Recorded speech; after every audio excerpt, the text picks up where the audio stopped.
అన్నప్రాసన రోజున ఆరో పాప మనోహరికి గన్నుగురి పెట్టడంతో అందరూ ఒక్కసారిగా షాక్ అవుతారు. రామ్మూర్తి నవ్వుతో, అమ్మ అరుంధతి, నువ్వు అన్నప్రాసన రోజే ఆయుధం పట్టావంటే ఇక అసురుల పని అయిపోయినట్టే, ముఖ్యంగా మనోహరి పని అయిపోయినట్టే అని చెప్పి రామ్మూర్తి అంటూ ఉంటాడు. ఇక దాంతో బాగి కూడా మనోహరి వైపు కోపంగా చూస్తూ ఉంటుంది. అందరూ కూడా చాలా ఆనందంగా ఉంటారు. మనోహరి కోపంతో రగిలిపోతూ ఉంటుంది. అలా మనోహరి పక్కకు రావడంతో చెంబ మనోహరితో, చూసావా మనోహరి, కుటుంబం అంతా కూడా అరుంధతి రాకతో ఎంత సంతోషంగా ఉన్నారో, అందరూ కలిసి నిన్ను మెడ పట్టుకొని బయట గెంటేసినా గెంటేస్తారు అని చెప్పి అంటూ ఉంటే, లేదు చెంబ, నేను అంత ఛాన్స్ వాళ్ళకి ఇవ్వను. ఈరోజే ఆ బాగి ఇల్లు వదిలి వెళ్ళిపోయేలాగా ప్లాన్ చేశాను అని చెప్పి అంటూ ఉంటే, ఇందాకటి నుండి ప్లాన్ చేస్తానని అంటున్నావు, ఏం చేశావో తెలియడం లేదు అని చెప్పి చెంబ అంటూ ఉంటుంది. కాసేపట్లో అంతా కూడా నీకే అర్థమవుతుంది అని చెప్పి మనోహరి అంటూ ఉంటుంది. ఇక ఇంతలో నలుగురు పిల్లలు కూడా ఆరు పాపను ఆడిస్తూ ఉంటారు. అప్పుడు మనోహరి కావాలని అమ్ము నడిచే దారిలో గాజు ముక్కలు పడేస్తుంది. ఇక దాంతో అమ్ము కాలికి ఆ గాజు ముక్కలు గుచ్చుకొని రక్తం కారుతూ ఉంటే బాగి పరిగెత్తుకుంటూ వచ్చి అమ్ము కాలికి గుచ్చుకున్న గాజు ముక్కలను తీసి తన కాలికి కట్టు కడుతుంది. అసలు ఇక్కడికి గాజు ముక్కలు ఎలా వచ్చుంటాయి అని చెప్పి బాగి ఆలోచిస్తూ ఉంటే పక్కనే ఒక ఫ్లవర్ వాస్ పగిలిపోయి కనిపిస్తుంది. ఈ ఫ్లవర్ వాస్ పగిలిపోవడం వల్ల ఇక్కడ గాజు ముక్కలు పడి ఉంటాయి, మీరు జాగ్రత్తగా ఆడుకోండి అని చెప్పి యాదమ్మను పిలిచి అదంతా కూడా క్లీన్ చేయమని బాగి చెప్తూ ఉంటుంది. అమ్మో, ఇప్పుడు ఎలా ఉంది, బాగా నొప్పిగా ఉందా అని బాగి అడుగుతూ ఉంటే, లేదు మిస్సమ్మ, కాస్త తగ్గింది అని చెప్పి అమ్మో అంటూ ఉంటుంది. చూడండి, మీరు నలుగురు కూడా చాలా జాగ్రత్తగా ఆడుకోవాలి, మీకు ఎవరికి ఏం జరిగినా నేను తట్టుకోలేను అని చెప్పి బాగి ఎంతో ప్రేమ చూపిస్తూ ఉంటే, అలాగే మిస్సమ్మ అంటూ పిల్లలంతా కూడా బాగిని హగ్ చేసుకుంటారు. ఏదో చేస్తానని అన్నావు, ఇదేనా మనోహరి, ఈ మాత్రం దానికే బాగి ఇల్లు వదిలి వెళ్ళిపోతుందా అని చెప్పి చెంబ అంటూ ఉంటుంది. ఇదేం చూసావు చెంబ, కాసేపు ఆగు అని మనోహరి అంటూ ఉంటే అప్పుడు పంతులు గారు బాగిని పిలుస్తూ ఉంటారు. అమ్మ బాగి, ఒక్కసారి ఇలా రా అమ్మ అని చెప్పి అంటూ ఉంటే, ఏంటి పంతులు గారు, సంభావన గురించేనా అని చెప్పి బాగి అంటూ ఉంటుంది. సంభావన గురించి కాదమ్మా, అయినా నేను వచ్చింది అమరేంద్ర గారి ఇంటికి. అమరేంద్ర గారు ఎప్పుడూ కూడా నాకు ఏ లోటు లేకుండా అడిగిన దానికన్నా ఎక్కువ డబ్బే ఇస్తారు కదా, అటువంటప్పుడు నేనెందుకు డబ్బు గురించి ఆలోచిస్తాను, నీతో ఒక ముఖ్యమైన విషయం చెప్పాలి, అందుకే ఇలా పక్కకు పిలిచానని పంతులు గారు అనగానే, దేని గురించి పంతులు గారు అని చెప్పి బాగి అడుగుతూ ఉంటుంది. ఇక దాంతో పంతులు గారు, ఇందాక మీ పెద్దమ్మాయి అమ్ము కాలికి ఏదో గుచ్చుకొని రక్తం చిందింది కదమ్మా, అలా ఇంట్లో రక్తం చిందడం మంచిది కాదని చెప్పి పంతులు గారు అంటూ ఉంటారు. ఏం జరుగుతుంది పంతులు గారు, ఒకవేళ ఇంట్లో ఏదైనా శాంతి పూజ జరిపించాలంటారా, అమ్ముకి ఏదైనా ప్రమాదం జరుగుతుందా అని చెప్పి బాగి కంగారుగా అడుగుతూ ఉంటుంది. అటువంటిదేమీ లేదమ్మా, మీ అమ్మాయి అరుంధతి జాతక చక్రాన్ని నేను పరిశీలించాను, తనకున్న జాతక దోషం వల్ల పెద్దమ్మాయికి ప్రాణగండం ఉంది. అరుంధతి జాతకంలో ఉన్న దోషం వల్లే ఇందాక పెద్దమ్మాయికి అలా జరిగింది. వీళ్ళిద్దరూ ఎట్టి పరిస్థితులను ఒకే చోట ఉండకూడదు, వాళ్ళు ఒకే చోట ఉండడం వల్ల అరుంధతి పెరిగి పెద్దయ్యే కొద్దీ తన జాతక ప్రభావం వల్ల అమ్ము పాప ఏ క్షణానైనా మరణించే అవకాశం ఉంది అని చెప్పి పంతులు గారు బాగీకి చెప్పడంతో బాగి కన్నీళ్ళు పెట్టుకుంటూ, లేదు పంతులు గారు, ఎట్టి పరిస్థితులను అలా జరగకూడదు, నా 5 పిల్లల్లో ఏ ఒక్కరికి ఏం జరిగినా సరే నేను తట్టుకోలేను అని చెప్పి బాగి అంటూ ఉంటుంది. దీనికి పరిష్కారం ఏం లేదా పంతులు గారు, ఒకవేళ ఏదైనా శాంతి పూజ జరిపిస్తే తనకున్న గండం పోతుందా అని చెప్పి బాగి అడుగుతూ ఉంటుంది. ఇక దాంతో, లేదమ్మా, ఈ సమస్యకు ఒకే ఒక పరిష్కారం ఉంది, అదేంటంటే అరుంధతినైనా దూరంగా పంపించేయాలి, లేకపోతే అమ్మునైనా దూరంగా పంపించాలి అని చెప్పి పంతులు గారు చెప్పి అక్కడి నుండి వెళ్ళిపోతారు. పంతులు గారి మాటలకు బాగి కొప్పుకులి ఏడుస్తూ ఉంటుంది. పంతులు గారు బయటకు వచ్చిన తర్వాత మనోహరి, చాలా థ్యాంక్స్ పంతులు గారు, మీరు చెప్పింది విన్న తర్వాత ఖచ్చితంగా బాగి ఆ అరుంధతిని తీసుకొని ఇల్లు వదిలి వెళ్ళిపోతుంది. మొత్తానికి నేను చెప్పినట్టుగా చేశారు. మీకు ఇస్తానన్న డబ్బు కన్నా డబుల్ అమౌంట్ ఇస్తున్నాను, తీసుకోండి అని చెప్పి మనోహరి ఎంతో ఆనందంగా పంతులు గారికి డబ్బులు ఇస్తూ ఉంటుంది. మరోవైపు బాగి పంతులు గారు చెప్పిన విషయం గురించి ఆలోచిస్తూ 5గురు పిల్లలు ఒక చోట కూర్చొని కలిసి ఆడుకుంటూ ఉంటే వాళ్ళ వైపు ఎమోషనల్గా చూస్తూ ఉంటుంది.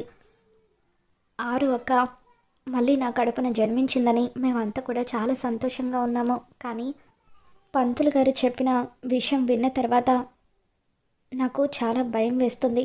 ఎట్టి పరిస్థితులను ఆరుకి కానీ అమ్ముకి కానీ ఏమీ జరగకూడదు. వాళ్ళిద్దరూ కూడా క్షేమంగా ఉండాలి. అలా వాళ్ళు క్షేమంగా ఉండాలంటే నేనే అరుంధతి పాపను తీసుకొని ఎక్కడికైనా వెళ్ళిపోవాలి అని చెప్పి బాగి అనుకుంటూ ఉంటుంది. ఈ విషయం ఆయనకు తెలిస్తే ఎట్టి పరిస్థితుల్లోనూ ఆయన్ని పిల్లల్ని విడిచి నేను పాపను తీసుకొని దూరంగా వెళ్ళిపోవడానికి అస్సలు ఒప్పుకోరు. కాబట్టి ఆయనకు తెలియకుండా ఈరోజు అర్ధరాత్రి నేను ఇల్లు విడిచి వెళ్ళిపోవాలని చెప్పి బాగి అనుకుంటుంది. రాత్రిపూట బాగి ఇంట్లో వాళ్ళందరికీ కూడా భోజనం వడ్డిస్తూ ఉంటుంది.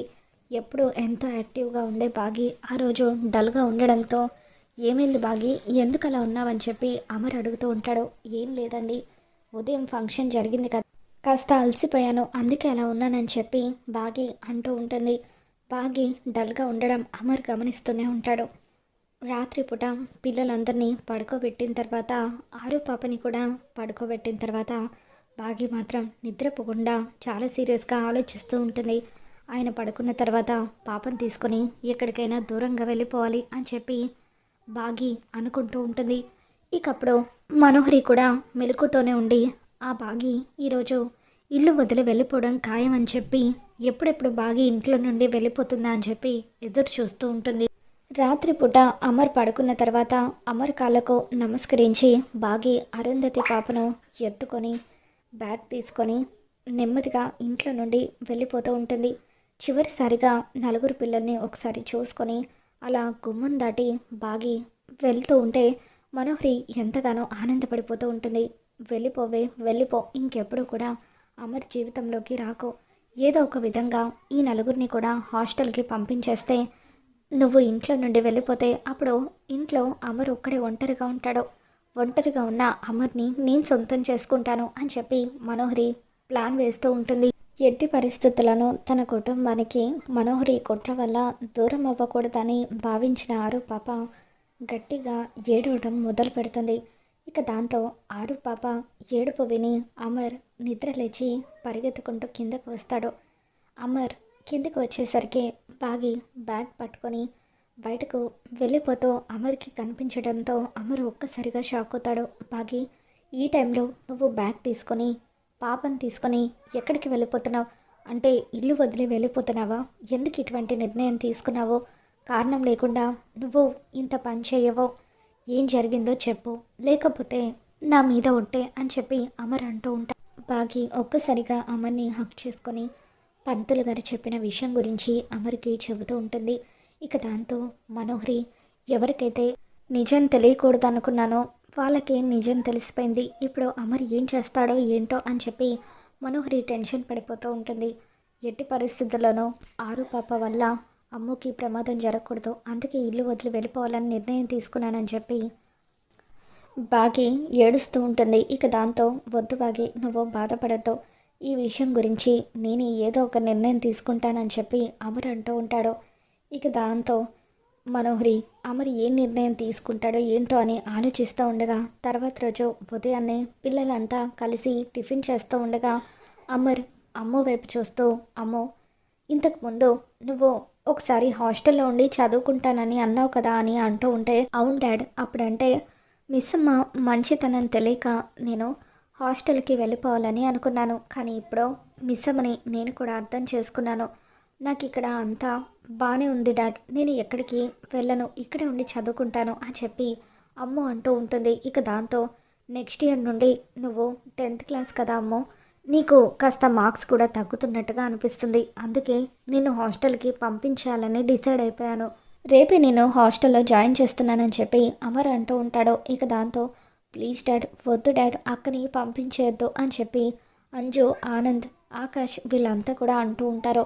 అమ్ము కూడా ప్లీజ్ డాడ్, నన్ను హాస్టల్కి పంపించేయొద్దు, నేను ఇక్కడే ఉండి చదువుకుంటాను అని అంటూ ఉంటే, లేదమ్మో, నేను ఆల్రెడీ నిర్ణయం తీసేసుకున్నాను, నీకోసం హాస్టల్ కూడా మాట్లాడాను, రేపే నిన్ను అక్కడ దిగబెడతాను, నేను ఏ నిర్ణయం తీసుకున్నా కూడా అది నీ మంచి కోసమే అని చెప్పి అమర్ అంటూ ఉంటాడు. ఇక దాంతో అమర్ తీసుకున్న నిర్ణయానికి నలుగురు పిల్లలు కూడా బాధపడుతూ ఉంటే భాగ్య కూడా చాలా బాధపడిపోతూ ఉంటుంది. నాకు తెలుసండి మీరు ఎందుకు ఈ నిర్ణయం తీసుకున్నారో, అమ్ము పాప క్షేమంగా ఉండాలని మీరు ఈ నిర్ణయం తీసుకున్నారు, కానీ మీరు తీసుకున్న ఈ నిర్ణయం వల్ల పిల్లలు మిమ్మల్ని ఎక్కడ అపార్థం చేసుకుంటారోనని నాకు భయంగా ఉంది అని చెప్పి బాగి మనసులో అనుకుంటూ ఉంటుంది. మరోవైపు మనోహరి ఈ అమరేంటి బాగీని, ఆరుని ఇంట్లో నుండి పంపించేస్తాడేమో అనుకుంటే అమ్ముని హాస్టల్కి పంపించేయాలని డిసైడ్ అయ్యాడు. అంటే ఎట్టి పరిస్థితులను ఆరుని మాత్రం మరొకసారి దూరం చేసుకోకూడదని చెప్పి అమర్ ఇలా చేస్తున్నాడా అని చెప్పి మనోహరి అనుకుంటుంది. ఇక ఆ విధంగా అమర్ అయితే ఊహించని నిర్ణయం తీసుకొని మనోహరికి దిమ్మ తిరిగే షాక్ ఇస్తూ ఉంటాడు. మరి రాబోతున్న ఎపిసోడ్లో ఏం జరగబోతుందో మళ్ళీ మేము ఛానల్లో తెలుసుకుందాం. ఈ వీడియో మీకు నచ్చినట్లయితే తప్పని లైక్ చేయండి.